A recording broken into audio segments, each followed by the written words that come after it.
Okay, so ഞാൻ ലേശം ലേറ്റായി എന്നെനിക്കറിയാം. കാരണം ഇവൻ്റ് ഇന്നലെ രാത്രിയായിരുന്നു. ഞാൻ ഇപ്പോഴാണ് അപ്ലോഡ് ചെയ്യുന്നത്. ഒരുപാട് പേര് മോർണിംഗ് രാവിലെ ചെയ്ത് കഴിഞ്ഞിരിക്കുന്നു അപ്ലോഡൊക്കെ.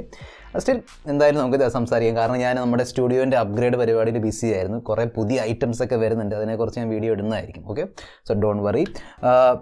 നമ്മളൊരു ആൻഡ്രോയിഡ് യൂസർ ആണെങ്കിലും iOS യൂസർ ആണെങ്കിലും ആപ്പിൾ ഈവൻറ്റ് വലിയൊരു സംഭവം തന്നെയാണ്. കാരണം അങ്ങനെ എപ്പോഴും സംഭവിക്കാറില്ല. വർഷത്തിൽ 1-2 തവണയാണ് വരുന്നത്. Okay, so that's it's very important. ഞാൻ സ്പെക്സിൻ്റെ ഡീറ്റെയിൽസിലേക്ക് ഇറങ്ങി പോകുന്നില്ല കേട്ടോ. കാരണം ഒരുപാട് സ്പെക്സ് ഉണ്ട്. നമുക്ക് എന്തായാലും ഇമ്പ്രൂവ്മെൻറ്റ് എവിടെയൊക്കെ വന്നിട്ടുണ്ട് അതൊക്കെ ഞാൻ മെൻഷൻ ചെയ്യുന്നുണ്ട്. നിങ്ങൾ കണ്ടുകൊണ്ടിരിക്കുന്നത് മിസ്റ്റർ പെർഫെക്റ്റ് ടെക് എന്ന യൂട്യൂബ് ചാനലാണ്. ഞാൻ അടുത്ത വീഡിയോ ഇഷ്ടപ്പെടുകയാണ് വീഡിയോ ലൈക്ക് ചെയ്ത് ചാനൽ സബ്സ്ക്രൈബ് ചെയ്യാൻ മറക്കണ്ട. കൂടുതൽ സമയം വേസ്റ്റ് ചെയ്യാതെ ലെറ്റ്സ് റോൾ. ഇന്നലെ നടന്ന ഈവൻറ്റിൽ 4 മെയിൻ ലോഞ്ചസ് ആണ് നടന്നത്. ഫസ്റ്റ് ആയിരുന്നു നോർമൽ ഐപാഡ്, പിന്നെ ഐപാഡ് മിനി, പിന്നെ apple watch and finally iPhone 13 series. So നമുക്ക് 1 by 1 സംസാരിക്കാം. ഫസ്റ്റ് ആയിരുന്നു ഐപാഡ്. ഐപാഡ് എന്ന് പറയുമ്പോൾ ഏറ്റവും വില കുറഞ്ഞ ടാബ്ലറ്റ് ആണ്. ആപ്പിളിൻ്റെ സൈഡിൽ നിന്ന് വരുന്ന ഏറ്റവും വില കുറഞ്ഞ ടാബ്ലറ്റ് ആണ്. ഏറ്റവും കൂടുതൽ സെയിൽസ് നേടിത്തരുന്ന ഒരു ടാബ്ലറ്റ് കൂടിയാണ്. As per Apple highest sales നേടിത്തരുന്ന ഒരു ടാബ്ലറ്റ് ആണ് ആപ്പിളിൻ്റെ ഐപാഡ്. പുതിയ ഐപാഡിൻ്റെ ഡിസൈനും ലുക്കൊക്കെ നോക്കുകയാണെങ്കിൽ ഓൾമോസ്റ്റ് സെയിം ലുക്കാണ്. പഴയ ഐപാഡിൻ്റെ അതേ ലുക്കാണ് വന്നിരിക്കുന്നത്. 10.2 ഇഞ്ച് ഡിസ്പ്ലേ ഉണ്ട്, ഹെഡ്ഫോൺ ജാക്ക് വരുന്നുണ്ട്, 8 മെഗാ പിക്സലിൻ്റെ മെയിൻ ക്യാമറ, ടച്ച് ID ഫ്രണ്ടിലാണ്, അതേ battery. So almost exactly same setup ആണ് വരുന്നത്. മെയിൻ ചേഞ്ചസ് വന്നിരിക്കുന്നത് പെർഫോമൻസിലാണ്. അതായത് പഴയ ഐപാഡിൽ ആപ്പിളിൻ്റെ A12 ബയോണിക് ആയിരുന്നു. ഇത്തവണ അത് അപ്ഗ്രേഡ് ചെയ്ത് A13 ബയോണിക് ആക്കിയിട്ടുണ്ട്. സോ തീർച്ചയായിട്ടും പെർഫോമൻസിൽ അപ്ഗ്രേഡ് നമുക്ക് കാണാൻ കഴിയും. അതിനോടൊപ്പം തന്നെ സെൽഫി ക്യാമറയിൽ അപ്ഗ്രേഡ് വന്നിട്ടുണ്ട്. കാര്യമായ അപ്ഗ്രേഡ് വന്നിട്ടുണ്ട്. 12 മെഗാ പിക്സലിൻ്റെ സെൽഫി ക്യാമറയാണ് വന്നിരിക്കുന്നത്. അതിനോടൊപ്പം തന്നെ ഈ സെൻട്രൽ സ്റ്റേജിൻ്റെ ഒരു ഫീച്ചർ ഉണ്ട്. അതായത് ഹ്യൂമൻ സബ്ജക്റ്റ് സെൻട്രലിൽ വെച്ച് ഫോക്കസ് ചെയ്ത് അങ്ങോട്ടും ഇങ്ങോട്ട് ഷിഫ്റ്റ് ചെയ്യുന്ന ഒരു ഫീച്ചറാണ് ഈ സെൻട്രൽ സ്റ്റേജിൻ്റെ ഫീച്ചർ. ആ ഫീച്ചർ ഇപ്പം ദ മോസ്റ്റ് അഫോർഡബിൾ ഐപാഡ്, അതായത് നോർമൽ ഐപാഡിലേക്കും കൊണ്ടുവന്നിട്ടുണ്ട്. That's really good. പിന്നെ ഔട്ട് ഓഫ് ദ ബോക്സ് ഐപാഡിൽ iPadOS 15 ആയിരിക്കും വരുന്നത്. അതിനോടൊപ്പം തന്നെ സ്റ്റോറേജ് സ്പേസ് 64 GB ആക്കിയിട്ടുണ്ട്. നല്ലതാണത്. കൂടുതൽ സ്റ്റോറേജ് സ്പേസ് വന്നിട്ടുണ്ട്. അഫോർഡബിൾ ഏറ്റവും വില കുറഞ്ഞ ഐപാഡ് ആയിട്ടും 64 GB ഒരു സ്റ്റോറേജ് കിട്ടും. പിന്നെ പ്രൈസ് സെയിം ആണ്. സോ പ്രൈസിൽ അങ്ങനെ വ്യത്യാസമൊന്നും വന്നിട്ടില്ല. അറ്റ്ലീസ്റ്റ് US ലോഞ്ച് ചെയ്ത പ്രൈസ് എക്സാക്ട്ലി സെയിം ആണ്. സോ ഇന്ത്യയിലും ഓൾമോസ്റ്റ് സെയിം പ്രൈസിലായിരിക്കും വരുന്നത്. ആപ്പിളിൻ്റെ ഇന്നലത്തെ ഈവൻറ്റിൽ എനിക്ക് ഏറ്റവും ഇഷ്ടപ്പെട്ട ഒരു ഡിവൈസ് ആപ്പിളിൻ്റെ പുതിയ ഐപാഡ് മിനിയാണ്. കാരണം ഒരുപാട് ചേഞ്ചസ് വന്നിട്ടുണ്ട്. അടിമുടി അങ്ങ് മാറ്റിയിട്ടുണ്ട് ഐപാഡ് മിനി. കാരണം ഞാനൊരു ഐപാഡ് മിനി 5 യൂസർ ആയതുകൊണ്ട് എനിക്കൊരു ചെറിയൊരു സോഫ്റ്റ് കോർണർ ഉണ്ടായിരിക്കും. സ്റ്റിൽ ഞാൻ ബാക്കി റിവ്യൂസൊക്കെ നോക്കുന്നുണ്ടായിരുന്നു. എല്ലാവർക്കും ഐപാഡ് മിനി 5 ഇഷ്ടപ്പെട്ടു. കാരണം ഒരുപാട് അപ്ഗ്രേഡ് വന്നിട്ടുണ്ട്. ഡിസൈനിൽ അപ്ഗ്രേഡ് ഉണ്ട്, ഉള്ളിൽ പെർഫോമൻസിനും അപ്ഗ്രേഡ് വന്നിട്ടുണ്ട്, ക്യാമറയിൽ അപ്ഗ്രേഡ് ഉണ്ട്. ഞാൻ പറഞ്ഞതുപോലെ അടിമുടി മാറ്റിയിട്ടുണ്ട്. ഐപാഡ് മിനി 5 അല്ലെങ്കിൽ ഐപാഡ് മിനി 2019 വെച്ച് കമ്പയർ ചെയ്യുമ്പം കംപ്ലീറ്റ്ലി ന്യൂ ഡിവൈസാണ്. ഒരു സാമ്യതയുമില്ല. കംപ്ലീറ്റ്ലി ന്യൂ ഡിവൈസാണ്. ഫോം ഫാക്ടർ സെയിം ആണ്, അതായത് സൈസൊക്കെ സെയിം ആണെങ്കിലും കംപ്ലീറ്റ്ലി ന്യൂ ഡിവൈസാണ്. ഇത് കുറച്ചും കൂടി ഐപാഡ് എയറിൻ്റെ ലുക്കാണ് വന്നിരിക്കുന്നത്. സോ ഇപ്പോൾ നമുക്ക് ഇതിനെ വേണമെങ്കിൽ ഐപാഡ് എയർ മിനി എന്ന് വിളിക്കുക. ഐപാഡ് മിനി 2019 കർവ്ഡ് എഡ്ജസ് ആണ് ഉള്ളത്.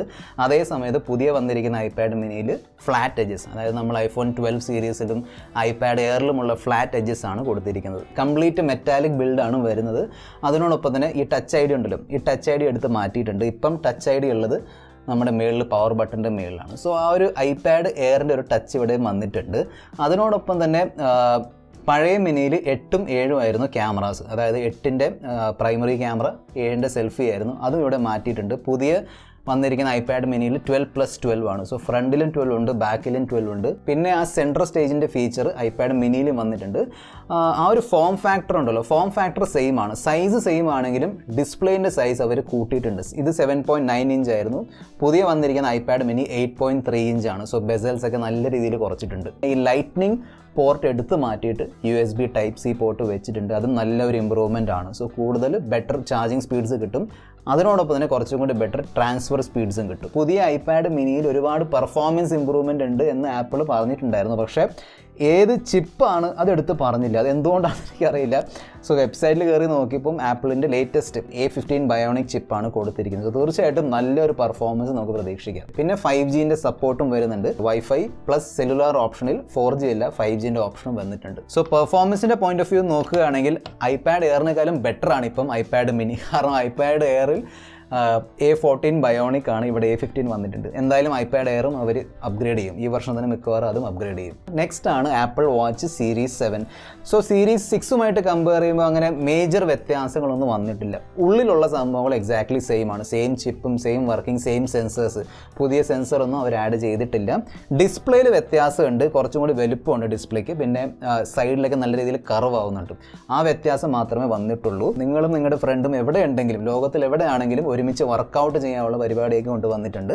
അത് ബേസിക്കലി സോഫ്റ്റ്വെയർ ബേസ്ഡ് അപ്ഗ്രേഡ്സ് അല്ലെങ്കിൽ പുതിയ പുതിയ ഫീച്ചേഴ്സ് കുറേ വന്നിട്ടുണ്ട്. കഴിഞ്ഞ വർഷം നടന്ന ആപ്പിളിൻ്റെ iPhone 12 സീരീസിൻ്റെ ലോഞ്ച് ഇവൻ്റ് ഭയങ്കര എക്സൈറ്റിംഗ് ആയിരുന്നു. അതിൻ്റെ മെയിൻ കാരണം എന്താണെന്ന് വെച്ചാൽ ഒരുപാട് പുതിയ പുതിയ ഫീച്ചേഴ്സും പുതിയ പുതിയ അപ്ഗ്രേഡ്സ് വന്നിട്ടുണ്ടായിരുന്നു. ഫോണിൻ്റെ ഡിസൈൻ അവർ കംപ്ലീറ്റ്ലി മാറ്റിയിരുന്നു. പുതിയ ചിപ്സെറ്റ് വന്നിട്ടുണ്ടായിരുന്നു, പുതിയ ക്യാമറ, അതിനോടൊപ്പം തന്നെ പുതിയ ക്യാമറ സ്റ്റെബിലൈസേഷൻ ഓപ്ഷൻസ് ഉണ്ടായിരുന്നു, ഡോൾബി വിഷൻ. പിന്നെ ഏറ്റവും വലിയ സംഭവമായിരുന്നു പുതിയൊരു ഫോൺ തന്നെ ഉണ്ടായിരുന്നു, അതായത് മിനി വെർഷൻ. ആദ്യമായിട്ടാണ് iPhone സീരീസിൽ ഒരു മിനി വെർഷൻ വന്നിട്ടുണ്ടായിരുന്നത്, കഴിഞ്ഞ വർഷമായിരുന്നു. പക്ഷേ ആ ഒരു ഈവൻ്റ് വെച്ച് ഇന്നലത്തെ ഈവൻ്റ് നമ്മൾ കമ്പയർ ചെയ്യുകയാണെങ്കിൽ ഓക്കെ ആയിരുന്നു, അങ്ങനെ ഭയങ്കരമായ അപ്ഗ്രേഡ്സ് ഇല്ല. സോ ഇതിനെ വേണമെങ്കിൽ iPhone 13 വിളിക്കാതെ iPhone 12s എന്ന് വിളിക്കാമായിരുന്നു. ആക്ച്വലി ഈ iPhone 13 സീരീസിനെ കുറിച്ച് ആപ്പിളിനും ഒരുപാട് സംസാരിക്കാനൊന്നും ഇല്ലായിരുന്നു, ലിമിറ്റഡ് ആയിരുന്നു. അതുകൊണ്ട് തന്നെ apple TV plus, iPad mini, apple watch, ഇതൊക്കെ ഒരൊറ്റ ഇവൻറ്റിലാണ് അവർ പാക്ക് ചെയ്തത്. ഡിസൈനിൽ അവിടെ ചെറിയ മാറ്റങ്ങളുണ്ട്, ചെറിയ തിക്നെസ് ഒക്കെ കൂട്ടിയിട്ടുണ്ട്, ക്യാമറ മോഡ്യൂളിൽ ബമ്പ് കുറച്ചുകൂടി കൂടുതലാണ്, ആ സംഭവമൊക്കെ വന്നിട്ടുണ്ട്. നമ്മൾ ബേസിക്കലി നോക്കുകയാണെങ്കിൽ ഡിസ്പ്ലേയിൽ ഇമ്പ്രൂവ്മെൻറ്റ് വന്നിട്ടുണ്ട്, അതിനോടൊപ്പം തന്നെ ക്യാമറയിൽ ഇമ്പ്രൂവ്മെൻ്റ് ഉണ്ട്, പിന്നെ ബാറ്ററി, പിന്നെ ഓബ്വിയസ്ലി ചിപ്സെറ്റും പുതിയതാണ്. ആപ്പിൾ A15 ബയോണിക് ചിപ്പാണ് വന്നിരിക്കുന്നത്. ഫസ്റ്റ് നമുക്ക് ഡിസ്പ്ലേ നോക്കാം. സോ ഡിസ്പ്ലേയിൽ അങ്ങനെ റെവല്യൂഷണറി ഒന്നും ചേഞ്ച് ഒന്നും വന്നിട്ടില്ല. നോച്ചിൻ്റെ സൈസ് കുറച്ചിട്ടുണ്ട്, ആപ്പിൾ പറയുന്നതനുസരിച്ച് 20% റിഡക്ഷൻ വന്നിട്ടുണ്ട്. സോ കുറച്ചും കൂടി സ്പേസ് നമുക്ക് കിട്ടും. അങ്ങനെ ഭയങ്കരമായ വ്യത്യാസമില്ല, സ്റ്റിൽ 20% ഡിക്രീസ് ആയിട്ടുണ്ട്. സോ ആപ്പിളിൻ്റെ നോച്ച് ഇങ്ങനെ കുറഞ്ഞ് വരികയാണ്. സോ ഒരു ദിവസം വരും, നോച്ച് ഇല്ലാത്ത ഒരു ദിവസം എന്തായാലും ഉണ്ടാവും. Let's wait and see. Anyway ഇതിലും നോച്ച് ഉണ്ട്. പീക്ക് ബ്രൈറ്റ്നസ് കൂട്ടിയിട്ടുണ്ട്. iPhone 13 ഇപ്പം 1000 നിറ്റ്സിൻ്റെ ആണ് പീക്ക് ബ്രൈറ്റ്നസ്. ബാക്കി 2 പ്രോ വേരിയൻസിൽ 1200 നിറ്റ്സിൻ്റെ പീക്ക് ബ്രൈറ്റ്നസ് കിട്ടുന്നുണ്ട്. ഏറ്റവും വലിയ അപ്ഗ്രേഡ്, അതായത് നമ്മളെല്ലാവരും കാത്തിരുന്ന ഒരു അപ്ഗ്രേഡാണ് ഹൈ റിഫ്രഷ് റേറ്റ്. വർഷങ്ങളായിട്ട് കാത്തിരിക്കുന്ന ഒരു അപ്ഗ്രേഡാണ് ഹൈ റിഫ്രഷ് റേറ്റ്. അത് ഫൈനലി വന്നിട്ടുണ്ട്. പക്ഷേ എല്ലാ iPhone 13 ഫോൺസിലും ഇല്ല, പ്രോ ഫോൺസിൽ മാത്രമേ ഉള്ളൂ. സോ ആ 13 പ്രോയിലും 13 പ്രോ മാക്സിലും മാത്രമേ വന്നിട്ടുള്ളൂ. ആപ്പിൾ ഇതിനെ പ്രോ മോഷൻ എന്നാണ് വിളിക്കുന്നത്. ഓൾറെഡി ഐപാഡ് പ്രോയിലൊക്കെ ഉണ്ട്, ആ സെയിം ഒരു ഫീച്ചറാണ് ഇവിടെ വന്നിരിക്കുന്നത്. 120 ഹെർട്സിൻ്റെ മാക്സിമം റിഫ്രഷ് റേറ്റ് ആണ് വന്നിരിക്കുന്നത്. കോൺസ്റ്റൻറ്റ് 120 ഹെർട്സ് അല്ല, വേരിയബിൾ 120 ഹെർട്സിൻ്റെ റിഫ്രഷ് റേറ്റ് ആണ് എന്ന് പറയുകയാണെങ്കിൽ നമ്മൾ ആസ്വദിക്കുന്ന കണ്ടന്റ് അനുസരിച്ചായിരിക്കും ഇത് മാറുന്നത്. ഫോർ എക്സാമ്പിൾ ഒരു ഫോട്ടോ ആണ് കാണുന്നതെങ്കിൽ മിനിമം 1 ഹെർട്സ് 5 ഹെർട്സ് ഒക്കെ ആയിരിക്കും. ഇനി സിനിമ ആണെങ്കിൽ 24 ഹെർട്സ് ആയിരിക്കും. PUBG ആണെങ്കിൽ BGMI ആണെങ്കിൽ 60 ഹെർട്സ്. അതെല്ലാം നമ്മൾ അതിൻ്റെ UI അങ്ങോട്ടും ഇങ്ങോട്ടും ഷിഫ്റ്റ് ചെയ്യുമ്പോൾ 120 ഹെർട്സിൻ്റെ ആ ഒരു 120 FPS സംഭവം കിട്ടും എന്തായാലും. അതുമായിട്ട് അവർ അഡ്ജസ്റ്റ് ചെയ്തിട്ടുണ്ട് UI. സോ UIയിൽ നല്ലൊരു സ്മൂത്ത് ഫീൽ നമുക്ക് കിട്ടും തീർച്ചയായിട്ടും. ക്യാമറയിൽ വന്നിരിക്കുന്ന ചേഞ്ചസ് നോക്കുകയാണെങ്കിൽ പ്ലേസ്മെൻറ്റിൽ വ്യത്യാസമുണ്ട്. പ്രോയിലും പ്രോ മാക്സിലും സെയിം ആണ്, പക്ഷേ 13ലും 13 മിനിയിലും ഇപ്പം ഡയഗ്നലി ആണ് ഇരിക്കുന്നത്. ഓക്കെ, സോ നോർമലും അൾട്രാവൈഡും ഡയഗ്നലി ആണ് ഇരിക്കുന്നത്. കഴിഞ്ഞ വർഷം നേരെയായിരുന്നു. സോ ആ ഒരു ഡിസൈനിൽ വ്യത്യാസം വന്നിട്ടുണ്ട്. കുറച്ചും കൂടി തിക്നെസ് കൂടിയിട്ടുണ്ടെന്ന് തോന്നുന്നു. നമ്മുടെ ആ ഒരു ക്യാമറ ബമ്പ് കൂടിയിട്ടുണ്ട്.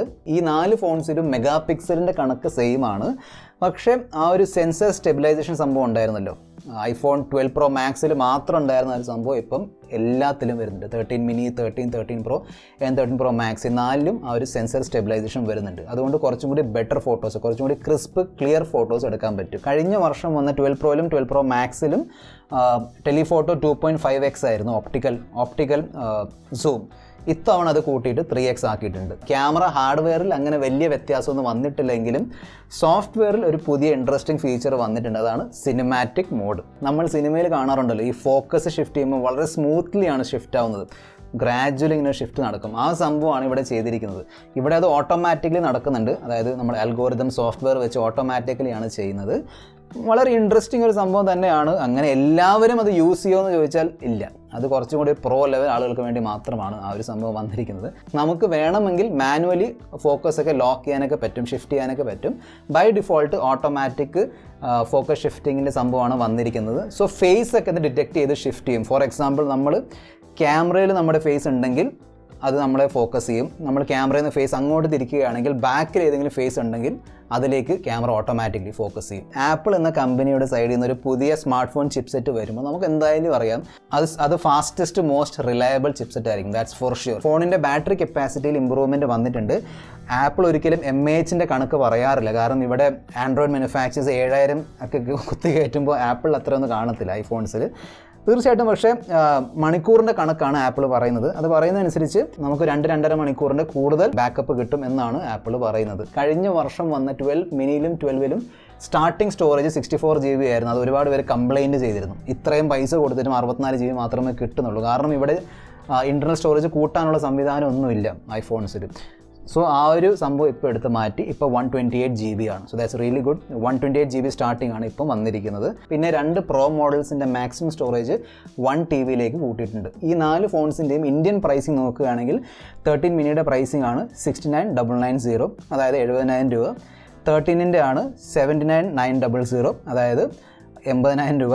ഐഫോൺ 13 പ്രോയിൻ്റെ പ്രൈസാണ് 1,20,000. ഐഫോൺ 13 പ്രോ മാക്സിൻ്റെ പ്രൈസാണ് 1,30,000.